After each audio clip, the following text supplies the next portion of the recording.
விருது அப்படிங்கிறது வாங்குறவங்களுக்கு எந்த அளவில் ஊக்கப்படுத்தும், அது வந்து மற்றவங்களை வந்து இன்னும் அதிகமாக கொண்டு வந்து சேர்க்குமா?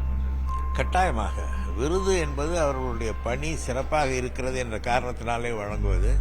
அடுத்த விருது இதற்கு மேல் உள்ள விருதை வாங்க வேண்டும் என்கிற எண்ணம் விருது வாங்குபவர்களுக்கு கிடைக்கும். அதை பார்த்து சரி நாமும் இப்படி செய்தால் நமக்கும் இந்த விருது கிடைக்கும் என்கிற எண்ணம் அவர்களோடு பணியாற்றுகிறவர்களுக்கும் உருவாகும். அந்த எண்ணத்தை உருவாக்குவதுதான் விருதின் பணி. விருது என்பது இறுதி அல்ல. விருது என்பது இன்னும் கேட்டால் என்னை கேட்டால் அது தொடக்கம், ஒரு முதல் படி அல்லது இரண்டாவது படி என்று நான் சொல்வேன். மேலும் மேலும் மேலே செல்வதற்கான ஒரு ஆயுதமாக விருதை நாம் பார்க்க வேண்டும். நியூஸ் 18 6வது ஆண்டா தொடர்ந்து இந்த மகுடம் விருது கொடுத்துட்டு இருக்காங்க. அது அங்கீகரிப்பது என்பது ஒரு சிறப்பானது. ஒரு செயல்பாட்டாளர்களை, ஒரு பல்வேறு துறைகளிலே பணியாற்றுபவர்களை அங்கீகரிப்பது தான் இந்த விருது வழங்குவது.